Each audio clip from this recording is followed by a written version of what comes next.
J'ai tué mon beau-père d'une façon si subtile que personne n'a jamais soupçonné que ce n'était pas un accident. Son cœur, ce vieux traître, a lâché au milieu d'un dîner familial à Versailles, entouré de ses chers héritiers qui levaient leur verre de Château Margaux en riant de mes origines prolétaires.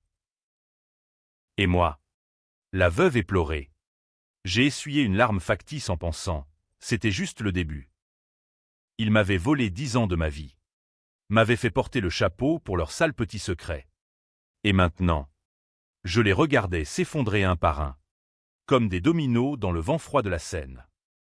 Ce soir-là, alors que les sirènes hurlaient dans la nuit parisienne, j'ai vu dans les yeux de mon mari, cet hypocrite aux lèvres minces, une lueur de panique pure. Il savait. Pas tout. Mais assez pour que son sourire de façade se fissure comme la porcelaine de Limoges qu'il avait brisée en me jetant à la rue. 10 ans plus tôt. Tu n'es pas des nôtres. Claire, m'avait-il susurré ce jour-là, en me signant le chèque de divorce. Des nôtres. Comme si le sang noble coulait dans leurs veines empoisonnées par l'avidité et les mensonges. Mais j'étais revenu, plus affûté qu'une lame de guillotine. Et j'avais reconquis mon trône par le mariage avec son frère cadet. Ironie du sort. Ou premier coup de mon échiquier personnel. Paris, cette ville de lumière qui cache tant d'ombre, était le théâtre parfait pour ma vengeance. J'y étais arrivé il y a 15 ans. Une petite provinciale de Lyon avec des rêves plus grands que la Tour Eiffel. J'avais rencontré Antoine Delaunay lors d'une soirée au Louvre, où il collectionnait non pas des tableaux, mais des conquêtes éphémères. Il m'avait prise pour une distraction, une exotique, avec mon accent du Sud et mes courbes généreuses. Nous nous sommes mariés en 6 mois, dans une chapelle oubliée de Montmartre, sous les yeux amusés de sa famille, les Delaunay. Ces aristocrates déchus qui vivaient encore sur les rentes d'un empire pharmaceutique bâti sur des brevets volés pendant la guerre. Mon beau-père, Henri, dirigeait tout d'une main de fer ganté de velours. Ma belle-mère, Isabelle, tricotait des intrigues comme des pulls en cachemire. Et les frères Antoine, l'aîné charmeur, et Lucien, le cadet timide que j'épouserai plus tard pour me venger. Le premier choc est venu vite. 3 mois après notre mariage, Antoine a été accusé d'escroquerie fiscale. Des millions évadés via des comptes offshore aux Caïmans. Des factures falsifiées pour des cliniques privées. La presse People a titré « L'héritier de Launay dans la tourmente ». Mais ce n'était pas lui. C'était Henri, mon beau-père, qui avait utilisé le nom de son fils pour couvrir ses traces. Et qui m'a-t-il désigné comme bouc émissaire? Moi, la nouvelle mariée, l'intruse. Tu signes les papiers, Claire. C'est plus simple ainsi, m'avait-il dit dans son bureau lambrissé de l'avenue Montaigne, en me tendant un stylo Manblank comme une arme. J'avais refusé. Erreur fatale. Ils m'ont piégé, des faux témoignages, des virements tracés à mon nom.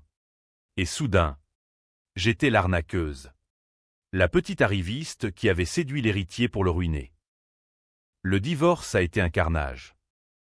Antoine m'a jeté dehors avec une pension misérable, en clamant publiquement que j'étais une femme fatale, sortie tout droit d'un polar de Simenon. La famille m'a ostracisé, plus d'invitations au dîner chez Maxims. Plus de regards complices aux Galeries Lafayette. Isabelle m'a même fait suivre par un détective privé, pour s'assurer que je ne salissais pas leur nom. J'ai atterri dans un studio minuscule à Belleville, entouré de graffitis et d'odeurs d'épices immigrées, à trimer comme assistante dans une galerie d'art pour survivre. Mais la rage, elle bouillonnait, lente et acide, comme un vin qui fermente trop longtemps. C'est là que j'ai rencontré Lucien, le petit frère, le mouton noir, envoyé par la famille pour réparer l'honneur, ou plutôt, pour m'espionner. Il était différent, des yeux doux, une voix hésitante, un penchant pour la poésie de Baudelaire plutôt que les bilans comptables.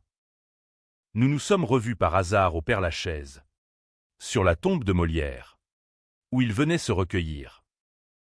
Tu sais, Claire, Ils ont tous peur de toi, m'a-t-il dit un soir. Sous la pluie fine d'octobre. Peur, J.I. rit. Amer. Mais il insistait, il avait vu les documents. Les vraies signatures d'Henri sur les fraudes. Phoenix. Comme dans la mythologie, avait-il murmuré en me glissant une bague antique. Symbole de renaissance. Nous nous sommes mariés en secret. À la mairie du 18e arrondissement. Avec pour témoin un clochard et une fleuriste. La famille a feint l'acceptation. Mais je voyais leur sourire tendu. Bienvenue dans la famille. Cette fois pour de bon. Mensonge. Ils tramaient déjà ma chute. Les années suivantes ont été un ballet de faux-semblants. J'ai gravi les échelons à la galerie, devenant conservatrice, tout en tissant ma toile. Lucien m'adorait, me couvrait de cadeaux, un collier de perles de chez Boucheron, des week-ends à Deauville. Mais il y avait des fissures, ces absences prolongées pour affaires. Ces appels chuchotés la nuit. J'ai fouillé, discrètement, comme une chatte qui gratte sous la moquette. Et j'ai trouvé des lettres d'amour à une maîtresse, une avocate nommée Sophie, qui travaillait pour le cabinet familial. Pire, Lucien n'était pas si innocent. Il couvrait les dettes de jeux d'Antoine. Des sommes colossales englouties dans des casinos de Monaco. Et Henri, il blanchissait l'argent via des fondations caritatives bidons. Des aides aux orphelins de guerre, qui finissaient dans des yachts sur la Côte d'Azur. Le secret le plus sombre, celui qui m'a fait basculer, est venu un soir d'hiver 2023. Lucien était parti en voyage d'affaires, code pour Sophie. Je le savais désormais. Seul dans notre appartement haussmannien du 7e arrondissement. J'ai ouvert un tiroir verrouillé dans son bureau. Dedans, un dossier jauni, daté de 1995. La vérité sur la mort de la mère de Lucien et Antoine. Pas un accident de voiture, comme on me l'avait raconté. Un meurtre. Henri avait surpris sa femme, Elizabeth. en train de coucher avec son associé. Un chimiste rival. Fou de jalousie, il avait saboté les freins de sa Renault, la faisant plonger dans la Seine près de Pont de l'Alma. Couvert par la famille, faux rapport d'autopsie, pot de vin à la police. Et le petit Lucien, âgé de 8 ans, forcé à témoigner que maman était fatiguée au volant. Antoine, 10 ans, avait été briefé pour mentir. Et moi, j'avais été choisi pour porter le chapeau si jamais l'affaire refaisait surface.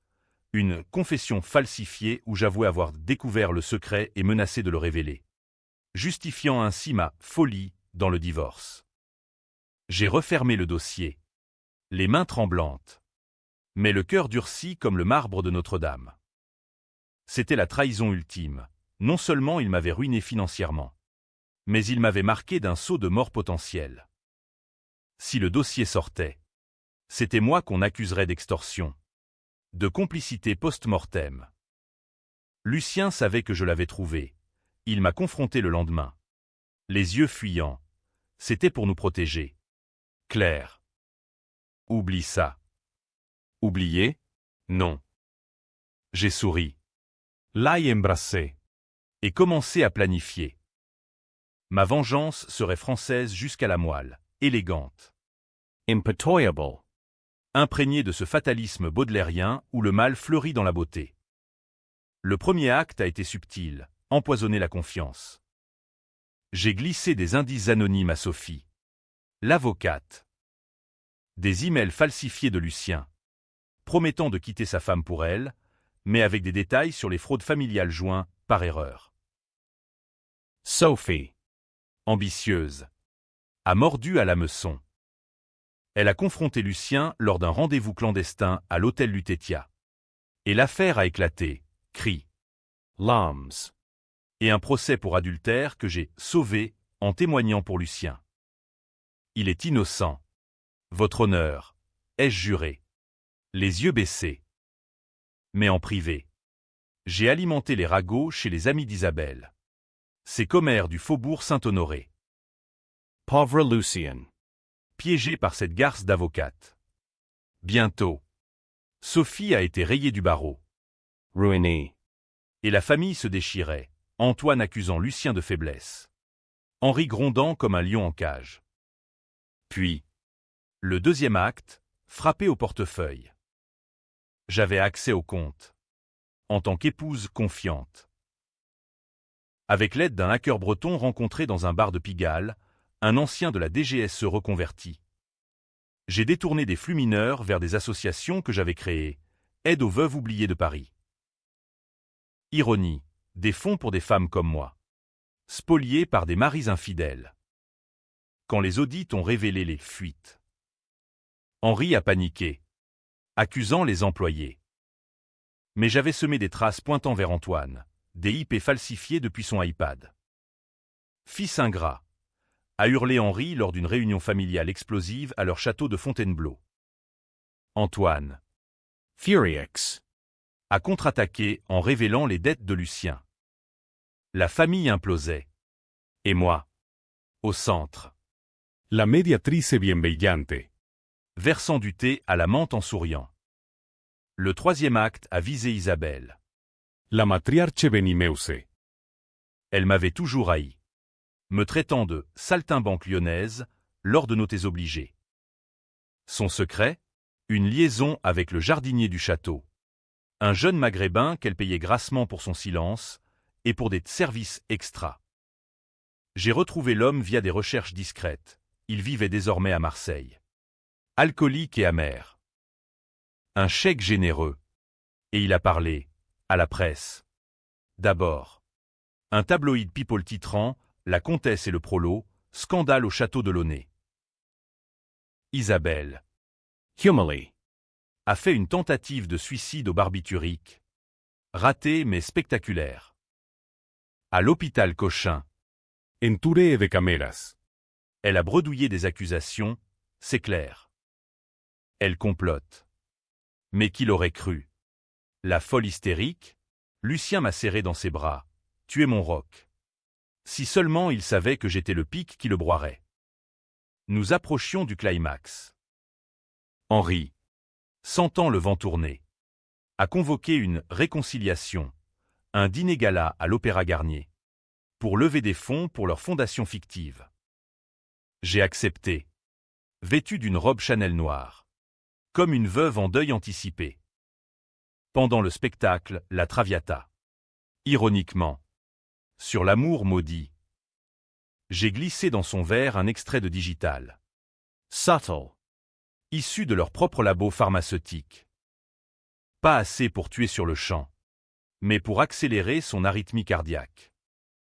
À l'entracte, il s'est effondré, agrippant ma main, Claire.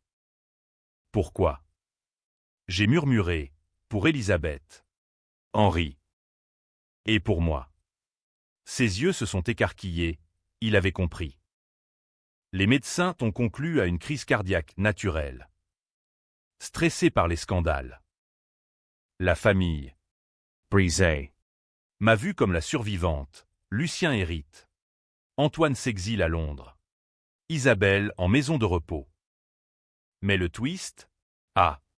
Le cher twist français. Ce coup de théâtre à la Molière. Alors que je savourais ma victoire dans notre lit. Lucien M.A. Confronti. Il avait tout su. Dès le dossier.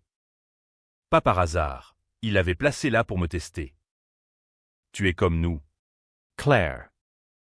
Une de Launay dans l'âme. Et il a ri. Ce rire froid que je n'avais jamais entendu. Le vrai complot, c'était lui. Le marionnettiste. Henri n'avait pas tué Élisabeth. C'était Lucien. Adolescent. Qui avait saboté la voiture par jalousie envers son père. Antoine et Henri avaient couvert pour lui. Et le divorce? Une mise en scène pour me lier à eux. Me forcer à devenir complice. Je t'ai choisi parce que tu étais faible. Claire. Mais tu as grandi. Il voulait que je porte le chapeau pour le meurtre d'Henri, des preuves falsifiées. Prête à surgir. J'ai ri à mon tour. Plus fort. Car j'avais mon atout, le hacker avait copié tout. y compris les confessions de Lucien enregistrées en secret lors de nos nuits d'amour. J'ai appuyé sur « Envoyer » au procureur, à la presse, aux héritiers. Lucien s'est figé, puis a bondi.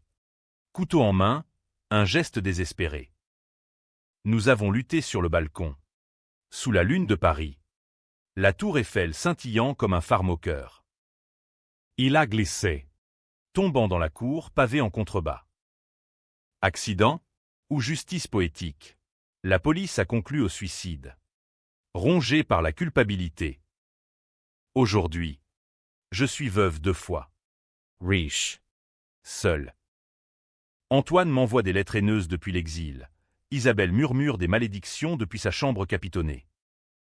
Et moi, je marche le long de la Seine, sentant le poids de leurs chaînes brisées. Étais-je la victime ou la monstère? La vengeance m'a libéré. Mais à quel prix? Paris Indifferent. continue de briller. Et dans l'ombre, je souris, je suis enfin des leurs. Leur chute, leur fantôme éternel. J'ai grandi à Lyon, dans l'ombre des traboules et l'odeur de la saucisse aux lentilles. Fille unique d'un cordonnier et d'une couturière. Pas de château, pas de nom ronflant, mais une fierté têtue, celle des Gaules résistants qui défiaient César. Paris m'a appelé comme une sirène. Et j'y suis allé. Sac sur l'épaule. Revés en bandouliere. La galerie d'art où j'ai commencé était un antre de snob. Mais j'ai appris vite, flatter l'ego, négocier comme une duchesse. Et toujours observer. Antoine était un prince charmant avec des crocs. Nos premiers mois, caviar au Fouquet's. Balade en cabriolet le long des Champs-Élysées. Puis, la faille, les affaires. Henri m'a convoqué un matin pluvieux. Dans son bureau au mur tapissé de livres non lus.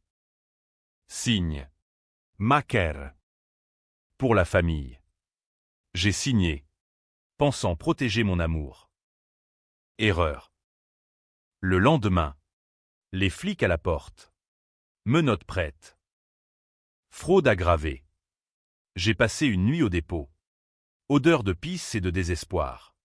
Avant que l'avocat familial ne me sorte contre caution. Le divorce, un cirque. Au tribunal de la Seine. Antoine a pleuré crocodile. Isabelle hochant la tête comme une reine outragée. Elle nous a trahis. J'ai perdu tout, appartement, bijoux. Dignite. Belleville M.A. Reculey. Avec ses marchés turcs et ses poètes maudits. La. Lucien. Sa poésie cachait un vide. Un appel au secours. Notre mariage, un pacte diabolique. Je t'aime pour qui tu es, jurait-il. Mensonge. Il m'aimait pour ce que je pouvais devenir, leur bouclier humain. Le dossier, page jaunie. Odeur de Moïse. Photo d'Élisabeth. Belle comme une actrice des années 50. Sourire éclatant. Reports falsifies. Signature tremblante d'un expert acheté. Lucien. 8 ans. Photo d'identité, yeux hantés. J'ai vomi dans l'évier. Puis ri. Le pouvoir. Enfin. Sophie, blonde. Ambitieuse. Lèvres comme du poison. C'est email à Lucien. Viens. Oblieta paisanne. J'ai répondu en son nom. Joins les preuves. Leur dispute au Lutetia. J'ai écouté depuis le couloir. Cœur battant. Traître, hurlait-elle. Lucien. Suppliant. Parfait. Détournement, nuit blanche devant l'ordinateur. Doigt volant sur le clavier. Le hacker. Jean. Accent breton rugueux. C'est du suicide. Dame. Mais il a ri avec moi. Les fonds coulaient vers mes veuves. Femmes brisées comme moi. Audits. Chaos. Antoine blêmissant. C'est pas moi. Père. Isabelle, son jardinier. Kareem. À Marseille. Bar poissonneux. Odeur de pastis. Elle m'a promis le monde, grogne-t-il. Mon chèque, silence brisé.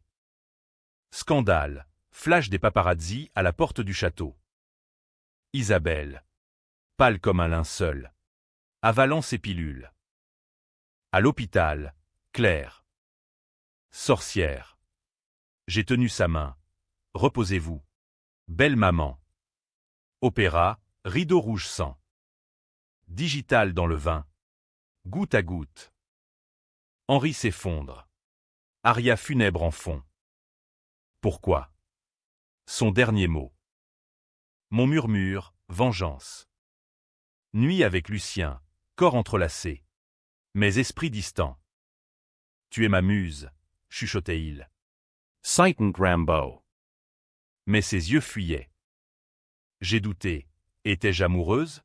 Ou juste larmes? Antoine en exil, lettre venimeuse. Tu nous détruis. Salope. Isabelle en asile, murmures de complot. Moi. Seul au sommet.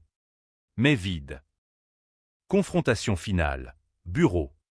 Dossiers éparpillés. Lucien. C'était moi pour maman. Jalousie d'enfant. Rire froid. Et toi? Claire, tu portes le poids maintenant. Couteau. Lutte. Balcone. Chute. Sirens. Encore. Procureur, suicide. Presse, tragédie dédelonnée. Moi. Héritière. Marchant sous la pluie. Twist. Le dossier incluait ma propre confession falsifiée, mais j'avais effacé ma trace. Étais-je monster? Ou justice? Paris m'engloutit. Je suis des leurs. Enfin. Leur chute. Et la mienne. Peut-être. Fin ouverte, un nouveau amour? Ou solitude éternelle? Le lecteur choisit.